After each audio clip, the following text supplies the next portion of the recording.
Hello friend, my self doctor Surendra Kumar, assistant professor, department of law, government Chhattisgarh, PG college, Raipur, Chhattisgarh.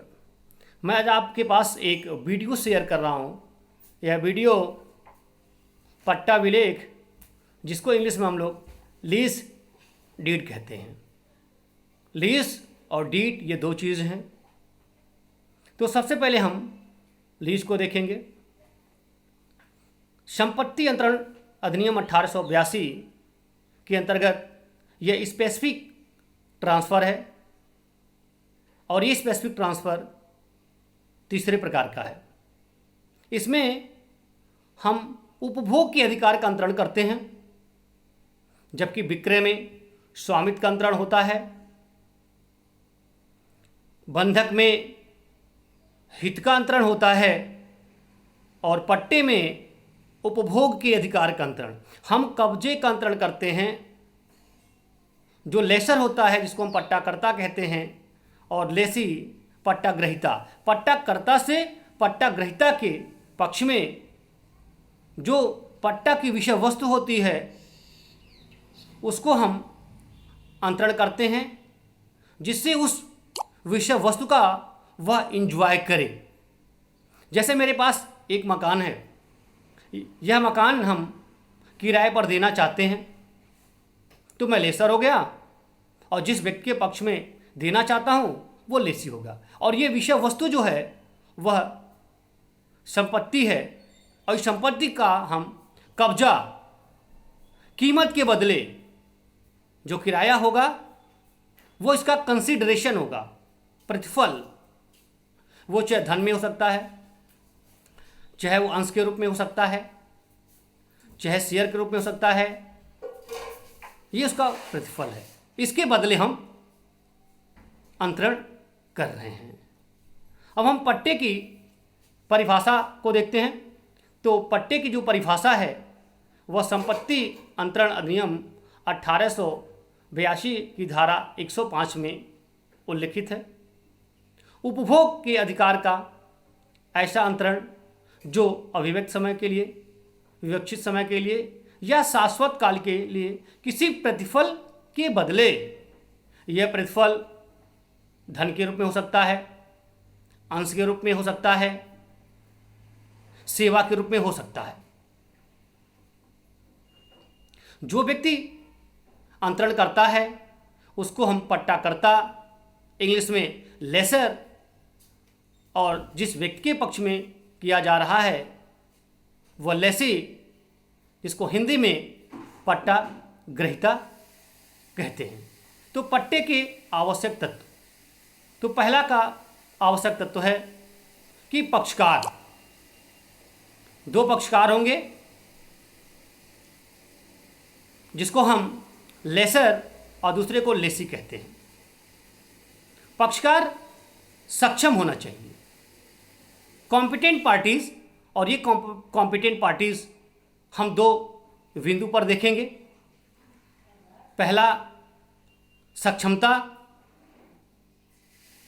व्यक्तिगत सक्षमता, और दूसरा संपत्ति से संबंधित सक्षमता। ये संविदा होती है। जिस तरह हम संविदा करते हैं उसी प्रकार यहाँ पट्टा के लिए भी कॉन्ट्रैक्ट होता है लेसर और लेसी के बीच में। तो लेसर और लेसी के बीच में जो संविदा होगा उस पर इंडियन कॉन्ट्रैक्ट एक्ट अप्लाई करेगा। तो कौन व्यक्ति सक्षम है संविदा करने के लिए? तो सेक्शन 10 ये कहता है सभी व्यक्ति संविदा करने के लिए सक्षम हैं, वो वयस्क हों और स्वच्छित हों। तो पट्टा के लिए भी जो पक्षकार हैं वो वयस्क होना चाहिए। लेसर और लेसी, वयस्क वह व्यक्ति है जिसने 18 वर्ष की आयु पूरी कर ली है, वह वयस्क है।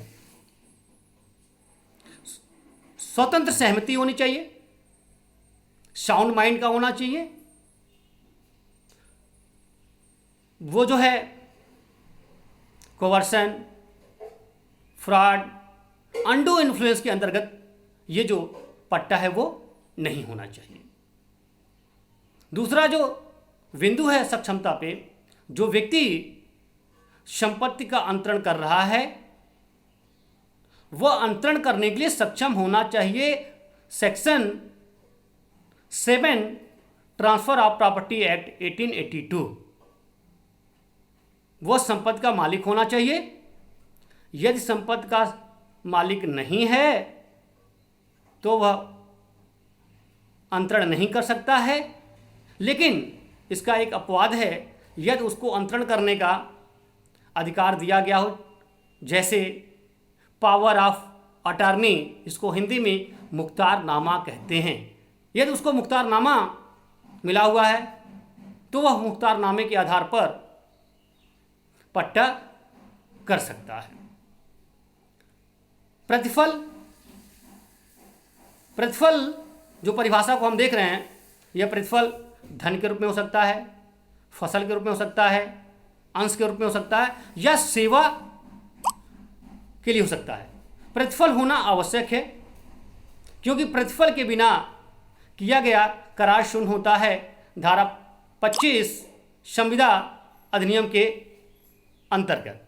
तो कंसिडरेशन होना चाहिए। विषय वस्तु,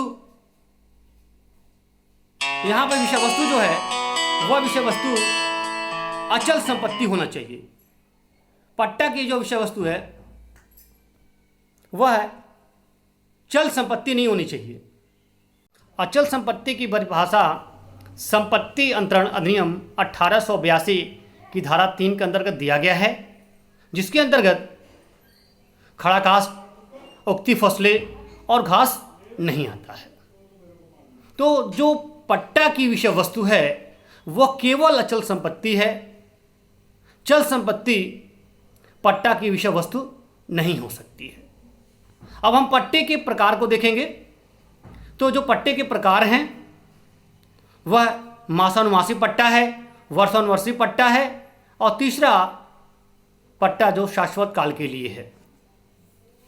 पट्टे कैसे किए जाएंगे, इसका उत्तर संपत्ति अंतरण अधिनियम 1882 की धारा 107 के अंतर्गत दिया गया है। वर्षानुवर्षी पट्टा, 1 वर्ष से अधिक के लिए पट्टा, ये सभी पट्टे बाई रजिस्टर्ड लिखत के द्वारा होंगे। एनुअल जो हम पट्टा कर रहे हैं, शाश्वत पट्टा कर रहे हैं, ये सभी पट्टे लिखित होंगे। मासानुमासी पट्टा यानी 1 वर्ष से कम पट्टे, जो मंथली पट्टे होते हैं, 1 साल से कम पट्टे होते हैं, ये पट्टे केवल मौखिक हो सकता है, कब्जे के परिधान के हो सकता है, धारा 107 के अंतर्गत। अगर 1 साल से ऊपर शाश्वत काल के लिए करना है तभी आपको रजिस्टर्ड लिखत होगा। अब पट्टे का रजिस्ट्रेशन, पंजीकरण, पट्टे का पंजीकरण कराना आवश्यक नहीं है। यह सेक्शन 18 रजिस्ट्रेशन एक्ट 1908 के अंतर्गत उल्लिखित है कि 1 वर्ष से अधिक पट्टा या वर्षानुवर्षी पट्टा, यही पट्टा रजिस्टर्ड होना आवश्यक है। सेक्शन 17 ऑफ रजिस्ट्रेशन एक्ट 1908 के अंतर्गत 1 साल से कम के पट्टे, मासानुमासी पट्टे, ये ऐच्छिक दस्तावेज की श्रेणी में है। यदि पक्षकार चाहें तो रजिस्ट्रेशन करा सकते हैं, यदि चाहें तो मौखिक अंतरण कर सकते हैं। अब जो है आ रहा है कि कैसे इनका पर्यावसान, एक पट्टे को कैसे हम समाप्त कर सकते हैं। तो भाई सूचना के द्वारा भी हम कर सकते हैं। जैसे एक किराएदारी हमने बनाया है, अब मकान मालिक चाहता है कि हम किराएदार को सूचना देके खाली कराएं। तो जो रेंट कंट्रोल एक्ट है उसके अंतर्गत अगर एरियस ड्यू है, किराया बाकी है, तो 1 महीने की सूचना देना आवश्यक है। अन्य की दशा में आपको 6 महीने की सूचना देना आवश्यक है। समय सीमा बीत जाने पे जो समय सीमा है, अगर मान लीजिए आपने 8 महीने का किया है, 7 महीने का किया है या 2 साल का किया है, तो ये जो समयावधि है जो आप के बीच एग्रीमेंट्स हुआ है, अर्थात लेसर और लेसी के बीच में, उतने काल के बाद पट्टा समाप्त हो जाएगा। यदि चाहें तो पट्टे का आप आगे रिन्यू कर सकते हैं किसी विनिर्दिष्ट घटना के घटित होने पर। कोई घटना, जैसे आज कोविड-19 है, होटल को आपने किराए पर लिया है 6 महीने के लिए। अब सरकार को इस पेंडेमिक बीमारी से लड़ने के लिए लोगों को क्वारंटाइन करना है, तो एक्वायर कर ले रही है। तो ये जो है पट्टा उस समय आपका समाप्त हो जाएगा, क्योंकि किसी निर्दिष्ट घटना के घटित होने पर। दूसरा एग्जाम्पल्स, वह विषय वस्तु नष्ट हो जाए तो ये पट्टा यहां पर समाप्त हो जाएगा। एक ऐसी स्थिति आ सकती है कि जो पट्टा ग्रहीता है और पट्टा कर्ता दोनों एक ही हो जाए। हम किराएदार थे, आज हम उस मकान को खरीद लिए, तो अब पट्टा कर्ता और पट्टा ग्रहीता एक ही व्यक्ति का हो जाना, तो ऐसी स्थिति में अब हम जो है पट्टा ग्रहीता नहीं रहे, अब हम मकान मालिक हो गए, तो वहां पर पट्टा का पर्यावसान हो जाएगा। अब एक पट्टे के प्रारूप को हम ले रहे हैं, एक पट्टा को कैसे हम फॉर्मेट करेंगे, कैसे हम पट्टे को लिखेंगे, क्या इन बातों को लिखना आवश्यक होगा। तो हम पट्टा को विलेख के माध्यम से हम अंतरण करेंगे। विलेख जो लॉ ऑफ कन्वेंसिंग है, हस्तांतरण की विधि है, उससे शासित होता है।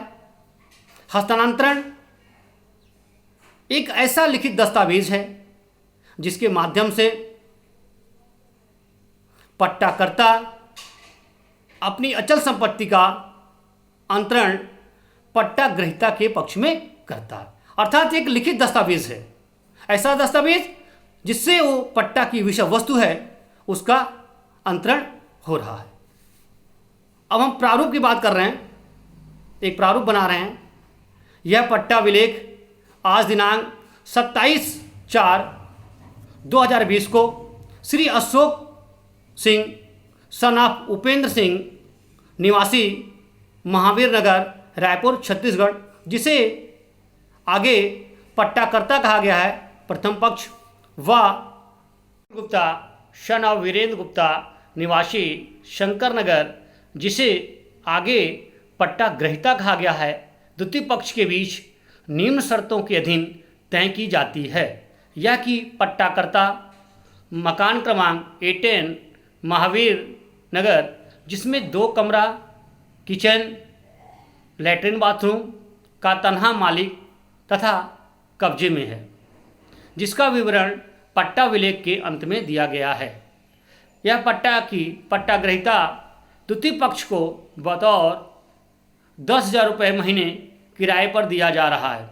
यह कि सुरक्षा के तौर पर 2 महीने का अग्रिम भुगतान किया जाएगा, जो कि खाली करने पर वापस किया जाएगा। यह कि किराया अंग्रेजी माह की प्रथम तारीख से प्रारंभ होकर 7 तारीख के मध्य तक देय होगा।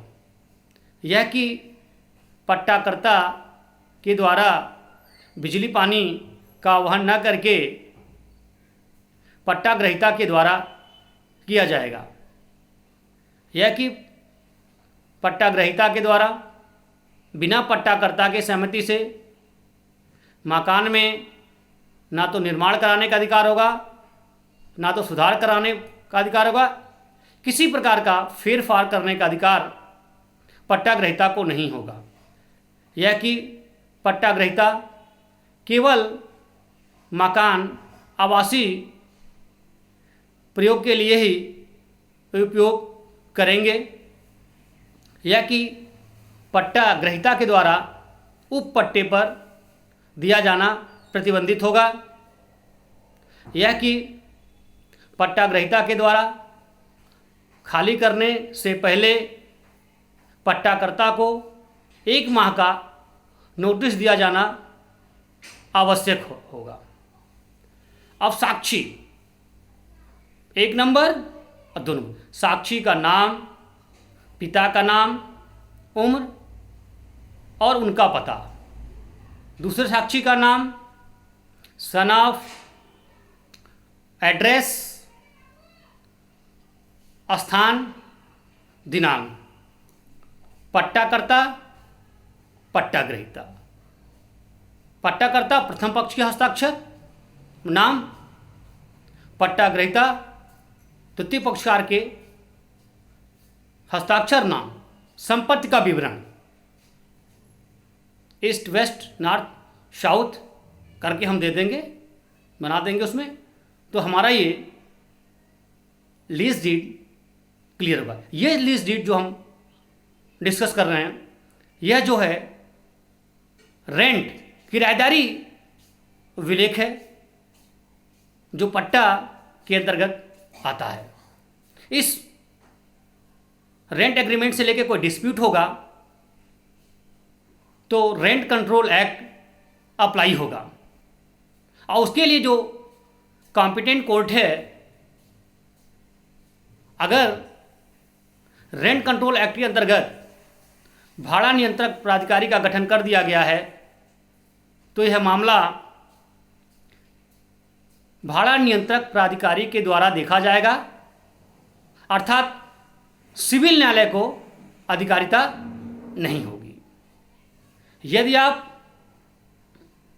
किसी कृषि भूमि को दे रहे हैं तो वहां पर CG land revenue code attractive होगा। यदि आप ओपन लैंड दे रहे हैं तो भी रेंट कंट्रोल अट्रैक्टिव होगा। तो हमको ये देखना होगा कि जो लीज का नेचर क्या है। आवासीय प्रयोग के लिए दिया जा रहा है, एग्रीकल्चरल प्रयोग के लिए दिया जा रहा है, तो हम इसको देखने के बाद ही डिसाइड करते हैं। अगर जो है लेसर और लेसी के बीच में कोई डिस्प्यूट होता है तो वह सक्षम न्यायालय कौन सा है, क्या लीगल फॉर्मेलिटीज को फुलफिल कर लिया गया, नहीं कर लिया गया है, कहीं अगेंस्ट लॉ तो नहीं कोई एग्रीमेंट्स हुआ है। लॉ की रिक्वायरमेंट्स है, जैसे कि अगर 1 साल का कोई पट्टा कर रहे हैं, 1 साल से अधिक का कर रहे हैं, तो वहां पर रजिस्ट्रेशन एक्ट 1908 लागू होगा, रजिस्टर्ड होगा। अगर रजिस्टर्ड नहीं होगा तो लॉ की कंट्रावेंशन में आप करेंगे। तो लीगल रिक्वायरमेंट्स को आपको फुलफिल करना होगा, तभी आपका ये लीज डीड वैलिड होगा, और वो जो है साक्ष्य के रूप में एक्सेप्टेबल होगा। जब डिस्प्यूट दोनों के बीच में पैदा होगा तो न्यायालय देखेगा कि विधि की आवश्यकता क्या है, क्या ट्रांसफर ऑफ प्रॉपर्टी एक्ट 1882 के सेक्शन 107 के अंतर्गत रजिस्टर्ड लिखत है या नहीं है।